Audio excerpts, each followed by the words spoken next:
Hi everyone, welcome back to my channel. ഇന്ന് നമ്മൾ നോക്കുന്നത് അബ്രാദ് എന്ന് പറയുന്ന സ്റ്റോറിയുടെ സമ്മറിയാണ്. अबराध हिंदी साहित्य के प्रमुख कहानीकार श्री उदय प्रकाश द्वारा लिखी गई कहानी है. अबराध सुनो कारीगर एक भाषा हुआ करती है. अबूतर कबूतर आदि उनकी प्रमुख रचनाएं हैं. इन्हें कई साहित्य पुरस्कारों से भी सम्मानित किया जा चुका है. ഹിന്ദി സാഹിത്യത്തിലെ പ്രമുഖനായിട്ടുള്ള ഒരു രചയിതാവാണ് ഉദയ് പ്രകാശ്. അദ്ദേഹം എഴുതിയിട്ടുള്ള സ്റ്റോറിയാണ് അബ്രാദ്. പിന്നെ ഇതെല്ലാം അദ്ദേഹത്തിന്റെ ഫേമസ് ആയിട്ടുള്ള കൃതികളാണ്. അദ്ദേഹത്തിന് ഒരുപാട് സാഹിത്യ പുരസ്കാരങ്ങൾ ലഭിച്ചിട്ടുണ്ട്. അബ്രാദ് കഹാനി में उदय प्रकाश उनसे बचपन में हुए एक अपराध से हमें परिचित कराते हैं. അബ്രാദ് സ്റ്റോറിയിലെ ഉദയ് പ്രകാശ് അദ്ദേഹത്തിന് ചെറുപ്പത്തിൽ പറ്റിയിട്ടുള്ള, കുട്ടിക്കാലത്ത് അദ്ദേഹം ചെയ്ത ഒരു അപരാധത്തെ കുറിച്ച് നമ്മളെ പരിചയപ്പെടുത്താണ്. അതിനെ കുറിച്ചാണ് ഈ കഥയിൽ പറയുന്നത്. ഉൻകാ ബായി ഉൻസെ 6 साल बड़े है. आश्चर्य की बात है कि गांव के सारे लड़के उनसे 6 साल बड़े हैं. അദ്ദേഹത്തിന്റെ ജ്യേഷ്ഠൻ അദ്ദേഹത്തിനേക്കാളും 7 വയസ്സിന് മുതിർന്നതാണ്. ഗ്രാമത്തിലെ എല്ലാ ആൺകുട്ടികളും അദ്ദേഹത്തിനേക്കാളും 6 വയസ്സിന് മുതിർന്നതാണ്. वे इसलिए सबसे छोटे थे और अकेले थे. बाई बचपन से ही अपाहिज थे. അതുകൊണ്ട് തന്നെ ലേഖകൻ എല്ലാവരേക്കാളും ചെറുതായിരുന്നു, അതുകൊണ്ട് തന്നെ ഒറ്റയ്ക്കായിരുന്നു. ഭായി ചെറുപ്പം മുതലേ അപ്പാഹിജ് എന്ന് പറഞ്ഞാല് വികലാംഗനായിരുന്നു. ഉൻകെ ഏക് പേർ മേ പോലിയോ ഹോ ഗയാ ഥാ. ഒരു കാലില് പോലിയോ ബാധിച്ചതാണ്. ലേക്കിൻ വി ബഹുത് സുന്ദർ ഥേ. പക്ഷെ അദ്ദേഹത്തിനെ കാണാൻ വളരെ സുന്ദരനായിരുന്നു. ദേവതാവും കി തര, ദേവന്മാരെ പോലെയാണ് തോന്നിയിരുന്നത്. വേ ആസ്പാസ് കെ സാരെ ഗാവോ മേ സെ സബ്സെ അച്ഛേ തൈറാക് ഥേ. അദ്ദേഹം അടുത്തുള്ള എല്ലാ ഗ്രാമങ്ങളിലും വെച്ച് ഏറ്റവും നല്ല സ്വിമ്മർ ആയിരുന്നു. ഉൻകോ ഹാത്ത് കി പഞ്ചോ കി ലഡായി മേ കോയി നഹി ഹരാ സക്താ ഥാ.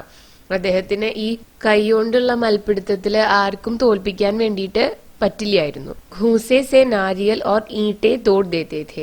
ഒറ്റയടിക്ക് ഈട്ടെന്ന് പറഞ്ഞാൽ ഇഷ്ടികയും നാളികേരൊക്കെ ഒറ്റയടിക്ക് പൊട്ടിക്കാനായിട്ട് പറ്റുമായിരുന്നു. അത്രയും കയ്യിൽ സ്ട്രെങ്ത് ഉണ്ടായിരുന്നു ഈ ചേട്ടന്.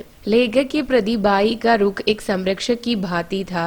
വ ജൈസെ ഭായി കി ജിമ്മേദാരി ഥേ. അപ്പൊ ലേഖകനെ പ്രതി ഈ ഭായിയുടെ റോൾ എന്ന് പറയുന്നത്, റുഖ് എന്ന് വെച്ചാൽ റോൾ എന്നാണ്, ഒരു സംരക്ഷകനെ പോലെയായിരുന്നു. ഈ ലേഖകൻ ചേട്ടന്റെ ഉത്തരവാദിത്തമാണ് എന്നുള്ള പോലെയായിരുന്നു. ലേഖക് छोटा और कमजोर होने के कारण कोई और लड़का उन्हें अपनी पाली में शामिल नहीं करता था. ഈ ലേഖക് ചെറിയ കുട്ടിയായിരുന്നു, അതുകൂടാതെ വീക്കായിരുന്നു, കംസോർ ആയിരുന്നു. അതുകൊണ്ട് പാലി എന്ന് പറഞ്ഞ ടീം, മറ്റു കുട്ടികളൊന്നും തന്നെ ലേഖകനെ ടീമിൽ ഇൻക്ലൂഡ് ചെയ്യില്ലായിരുന്നു. ഷാമിൽ കർണ ഇൻക്ലൂഡ് ചെയ്യാ. മഗർ ഭായി ഉനെ അപ്നെ പാലി മേ രഖ്തേ ഥേ, ഇസി കാരൺ ഹാർത്തെ ഭീ ഥേ. അപ്പം ചേട്ടൻ ഉള്ള ടീമിൽ എപ്പോഴും ലേഖകനെയും കൂടി ഇൻക്ലൂഡ് ചെയ്യാറുണ്ട്. അതുകൊണ്ട് തന്നെ പലപ്പോഴും അവര് ആ ഗെയിം തോൽക്കേണ്ട അവസ്ഥയും വന്നിട്ടുണ്ട്. एक दिन सब बच्चे खड़बल खेल रहे थे. इसमें कोई पाली नहीं था. सब अपने अपने बल पर यह खेलते थे. അപ്പൊ ഒരു ദിവസം കുട്ടികൾ ഖഡബൽ എന്ന് പറഞ്ഞിട്ടുള്ളൊരു ഗെയിം കളിച്ചുകൊണ്ടിരിക്കുകയാണ്. അപ്പൊ അതിലാണെങ്കിൽ ടീമൊന്നുമില്ല, എല്ലാവരും സ്വന്തം സ്ട്രെങ്ത് വെച്ചിട്ട് തന്നെയാണ് കളിക്കുന്നത്. ബായി ജീത്നെ ലഗേ थे. उनमें खेल का इतना आवेश भर गया था कि वे लेखक पर ध्यान नहीं दे रहे थे. അപ്പൊ ഭായി കളിച്ചുകൊണ്ടിരിക്കുകയാണ്, ഭായി ജയിച്ചുകൊണ്ടിരിക്കുകയാണ്. അപ്പോൾ എന്താണ്ടായെന്ന് വെച്ച് കഴിഞ്ഞാല് ഭായിക്ക് ആ ഒരു ഗെയിമിന്റെ ഇൻട്രസ്റ്റ് കയറിയത് കൊണ്ട് ലേഖകനെ കുറിച്ച് ശ്രദ്ധിക്കുന്നേ ഉണ്ടായിരുന്നില്ല. ലേഖക് ലഗ ജैसे ബായി ഉനെ ഭൂൽ ഗയേ ഹെ. ലേഖകനെ മറന്നുപോയതുപോലെ ലേഖകന് തോന്നി. വ ഗുസ്സ और निराशा में अपने खड़बल जोर जोर से जमीन पर फेंकने लगे. അപ്പോ ദേഷ്യം, ഗുസ്സ എന്ന് പറഞ്ഞാൽ എന്താണ്, ദേഷ്യവും നിരാശയും എല്ലാം കൂടിയിട്ട് ലേഖകൻ കയ്യിലത്തെ ഖഡബൽ എടുത്തിട്ട് നിലത്തേക്ക് നല്ല സ്ട്രെങ്ത്തിൽ എറിയാൻ വേണ്ടിയിട്ട് തുടങ്ങി. ഉൻകാ ഖഡബൽ ഏക് ചട്ടാൻ സെ ടക്രാക്കർ ഉൻകെ സിർ പർ ആക്കർ ലഗ എന്നാണ് കേട്ടോ, ലഗ എന്നാക്കണം ഇവിടെ, ലഗ് എന്നല്ല. അപ്പോ അദ്ദേഹത്തിന്റെ ഖഡബൽ എന്തുണ്ടായി, ഒരു ചട്ടാൻ, ഒരു പാറയിൽ തട്ടിയിട്ട് തിരിച്ച് അദ്ദേഹത്തിന്റെ തന്നെ നെറ്റിമ വന്ന് അടിച്ചു. ഉൻകെ माथे से खून निकलने लगा. मगर उनके मन में अब भी बाई के प्रति ईर्ष्या और द्वेष भरा था. അപ്പോ നെറ്റി മുറിഞ്ഞിട്ട് നെറ്റിന്ന് ചോര വരാനായിട്ട് തുടങ്ങി, ബ്ലഡ് വരാനായിട്ട് തുടങ്ങി. ഖൂൻ എന്താണ്, ബ്ലഡ്. പക്ഷെ ഇപ്പോഴും ലേഖകന്റെ മനസ്സിലെ ബായിയെ പ്രതിയുള്ള ഈർഷ്യ, അസൂയയും അതുപോലെ തന്നെ ദേഷ്യവും ഒക്കെയാണ് ഉള്ളത്. വേ ആത്മഹീനത ഉപേക്ഷ ആദി കെ ആഞ്ച് മേ ഝുലസ് രഹേ थे. അദ്ദേഹത്തിന്റെ മനസ്സിൽ ആത്മഹീനത, ഉപേക്ഷ, ഇങ്ങനത്തെ ഇമോഷൻസ് ആണ് ഉണ്ടായിരുന്നത്. അപ്പൊ ആഗ് മേ ഝുലസ്ന എന്ന് പറഞ്ഞാൽ അതില് ബുദ്ധിമുട്ടാണ്, ആളിക്കത്താണ്, ഇതൊക്കെ ആളിക്കത്താണ്. വേ മാഥേ പർ ബഹത്തെ ഖൂൻ കെ ചോട്ട് കെ സാത്ത് ഭാഗ് കർ ഘർ പहुंचे. അപ്പോ ഈ ചോര വാർന്നൊഴുകുന്ന മുറിവും ആയിട്ട്, നെറ്റിയിലെ മുറിവായിട്ട് ലേഖകൻ ഓടി വീട്ടിലേക്ക് പോയി. ഇത് ലേക്കർ എന്നല്ല കേട്ടോ, സോറി, എനിക്ക് മിസ്റ്റേക്ക് പറ്റിയതാണ്. ഭായി ചോട്ട് ദേഖ് കർ എന്നാണ്. भाई चोट देखकर डर गए थे, वे उनके पीछे भाग रहे थे, पर दाया पैर पोलियो का शिकार होने के कारण तेजी से भाग नहीं पा रहे थे और बीच में गिर भी गए थे.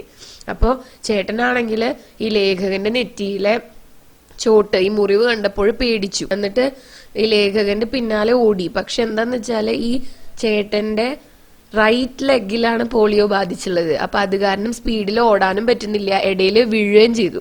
लेखक की चोट देखकर माता पिता भी डर गए थे. जब पिता ने उनसे चोट लगने की वजह पूछा तो उन्होंने कहा कि भाई ने उन्हें खडब्बल से मारा था. അങ്ങനെ ലേഖകൻ ഓടി വീട്ടിലേക്ക് എത്തിയപ്പോൾ ഈ മുറിവും ഈ ബ്ലഡ് വരുന്നതൊക്കെ കണ്ടപ്പോൾ അച്ഛനും അമ്മയും പേടിച്ചു. അപ്പൊ അവര് ചോദിച്ചു എങ്ങനെയാണ് ഈ മുറിവ് പറ്റിയെന്ന്.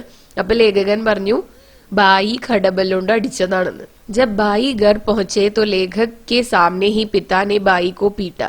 അപ്പം ഭായി ഓടി വീട്ടിലേക്ക് എത്തിയപ്പോൾ എന്തുണ്ടായി, അച്ഛൻ ഭായിനെ പിടിച്ചിട്ട് ലേഖകന്റെ മുന്നിൽ വെച്ചിട്ട് തന്നെ അടിക്കാനായിട്ട് തുടങ്ങി. ഉൻകി ആഖേ ജൈസെ ലേഖക് കോ സച്ച് ബോൾനെ കി ബിൻതി കർ രഹേ ഥേ. അപ്പൊ ലേഖകൻ അവിടെ ഇരിക്കുന്നുണ്ട്. അപ്പൊ കാണുന്നുണ്ട് ചേട്ടന്റെ കണ്ണുകള് ലേഖകനോട് സത്യം പറയാൻ വേണ്ടി റിക്വസ്റ്റ് ചെയ്യുന്ന പോലെ ആണ് ലേഖകന് തോന്നിയത്. लेखक को इस बात का बहुत बुरा लगा, मगर अगर वे उस वक्त सच बोल देते तो शायद पिता उन्हें पीटने लगते. അപ്പം ചേട്ടനെ അടിക്കുന്നു കണ്ടപ്പോഴാണെങ്കിൽ ലേഖകന് വിഷമം തോന്നി. പക്ഷെ ആ സമയത്ത് സത്യം പറഞ്ഞു കഴിഞ്ഞാല് ചേട്ടനെ വിട്ടിട്ട് അച്ഛൻ ലേഖകനെ അടിക്കുന്ന് തോന്നി. അതുകൊണ്ട് പറഞ്ഞില്ല. ഇസ് ഡർ സേ വേ ചുപ് ഹോക്കർ ബായി കോ മാർ പടുത്തെ ഹുവേ ദേഖ്തേ രഹേ. അപ്പൊ ഈ പേടി കാരണം ലേഖകൻ മിണ്ടാതിരുന്നു, എന്നിട്ട് ചേട്ടനെ അടിക്കുന്നത് നോക്കിയിരുന്നു. मगर अब इस बात के इतने साल बीतने पर भी उनके स्मृतियों में वे आंखें जाग उठती है और उनकी पूरी चेतना बेचैनी और अपराध बोध से भर उठती है. പക്ഷെ ഈ കാര്യം കഴിഞ്ഞിട്ട് ഇത്രയും വർഷങ്ങളായിട്ടും ലേഖകന്റെ മനസ്സിൽ ഇന്നും ചേട്ടന്റെ ആ കണ്ണുകള് ഓർമ്മ വരികയാണ്. അങ്ങനെ ഓർമ്മ വരുന്ന സമയത്ത് അദ്ദേഹത്തിന്റെ മൈൻഡിലെ ഫുള്ളും ബേചൈനി, അസ്വസ്ഥതയും അതുപോലെ തന്നെ अपराध बोधവും നിറയാണ്. लेखक को पता नहीं है कि इस अपराध बोध को दूर कैसे करे, क्योंकि उनके माता पिता तो अब नहीं रहे कि वे उनसे सच बोल सके, और बड़े भाई से इस बात का जिक्र किया तो उनको यह घटना याद ही नहीं है. ലേഖകന് ഈ ഒരു അപരാധ ബോധത്തിൽ എങ്ങനെയാണ് മുക്തി നേടേണ്ടതെന്ന് അറിയില്ല. കാരണം അച്ഛനും അമ്മയോടും ഇപ്പോ സത്യം പറയാന്ന് വെച്ച് കഴിഞ്ഞാൽ അവര് ജീവിച്ചിരിപ്പില്ല. ചേട്ടനോട് ഒരു ദിവസം ഇത് പറഞ്ഞ് സോറി പറയാൻ വേണ്ടിയിട്ട് നോക്കിയപ്പോൾ ചേട്ടൻ ഇങ്ങനെ ഒരു സംഭവം ഓർമ്മ തന്നെ ഇല്ല. ഇങ്ങനെയാണ് സ്റ്റോറി അവസാനിക്കുന്നത്. ഇനി ടെക്സ്റ്റിലെ സമ്മറി നോക്കി നോക്കാം. अपराध लेखक उदय प्रकाश की श्रेष्ठ कहानी है, जिसके अंतर्गत उन्होंने बचपन की एक अविस्मरणीय घटना को आधार बनाया है. അപരാധ് ലേഖക് ഉദയ് പ്രകാശിന്റെ ഒരു ശ്രേഷ്ഠമായ കഹാനിയാണ്. ഇതില് അദ്ദേഹത്തിന്റെ കുട്ടിക്കാലത്ത് നടന്നിട്ടുള്ള അവിസ്മരണീയമായ ഒരു സംഭവത്തെ കുറിച്ചിട്ടാണ് പറയുന്നത്. ലേഖക് खेल खेल में अपनी गलती से सिर पर लगी चोट का दोषारोपण अपने बड़े भाई पर लगाकर उसे अपने पिता से बेरहमी से पिटवाता है. ലേഖകനാണെങ്കിൽ തന്റെ മിസ്റ്റേക്ക് കൊണ്ട് തനിക്ക് പറ്റിയ ഒരു മുറിവ് അതിന്റെ റെസ്പോൺസിബിലിറ്റി ആർക്കാണ്, ചേട്ടനാണെന്ന് പറയാണ്. എന്നിട്ട് ബേരഹമീസെ പിട്ടുവാനാന്ന് വെച്ച് കഴിഞ്ഞാലേ മേഴ്സിലെസ് ആയിട്ട് ഒരു ദയയും കൂടാതെ ജ്യേഷ്ഠന് അടി വാങ്ങി കൊടുക്കാണ്, പണിഷ്മെന്റ് വാങ്ങി കൊടുക്കാണ്. ഉസ് സമയ് ഉസേ इसके लिए तनिक भी मलाल नहीं होता, पर बाद में इसके लिए उसे बहुत ग्लानी होती है. അപ്പൊ അന്നാണെങ്കിൽ ഇതിൽ കുറ്റബോധമൊന്നും തോന്നിയില്ല. പക്ഷെ അതിനുശേഷം വലുതായപ്പോൾ ഈ ഒരു കാര്യത്തിനെ കുറിച്ച് ആലോചിച്ചിട്ട് വിഷമം തോന്നി. ഇസ് ഘടന के लिए वह आजन्म इस अपराध बोध से ग्रस्त रहा. അപ്പൊ ഈ ഒരു സംഭവത്തിനെ കുറിച്ചിട്ടുള്ള അപരാധ ബോധം അദ്ദേഹത്തിന് ലൈഫ് ലോങ് ആയിട്ട് ഉണ്ടായി. ഇത്രയാണ് ടെക്സ്റ്റിലെ സമ്മറിയിൽ പറയുന്നത്. ഇനി ആർക്കെങ്കിലും ഈ ഒരു ചാപ്റ്ററിന്റെ ലൈൻ ബൈ ലൈൻ എക്സ്പ്ലനേഷൻ വേണമെന്നുണ്ടെങ്കിൽ ഈ ചാനലിൽ തന്നെ +1 ഹിന്ദി ലെസൺസ് എന്ന് പറഞ്ഞിട്ടുള്ള ഒരു പ്ലേലിസ്റ്റ് ഉണ്ട്. അതിൽ അബ്രാദ് ലൈൻ ബൈ ലൈൻ ആയിട്ട് എക്സ്പ്ലെയിൻ ചെയ്യുന്ന ഒരു വീഡിയോ ഉണ്ട് കേട്ടോ. അപ്പോൾ ഇന്നത്തെ വീഡിയോ ഇത്രയേ ഉള്ളൂ. ഇത് നിങ്ങൾക്ക് യൂസ്ഫുൾ ആയി എന്ന് കരുതുന്നു. And thanks for watching the video.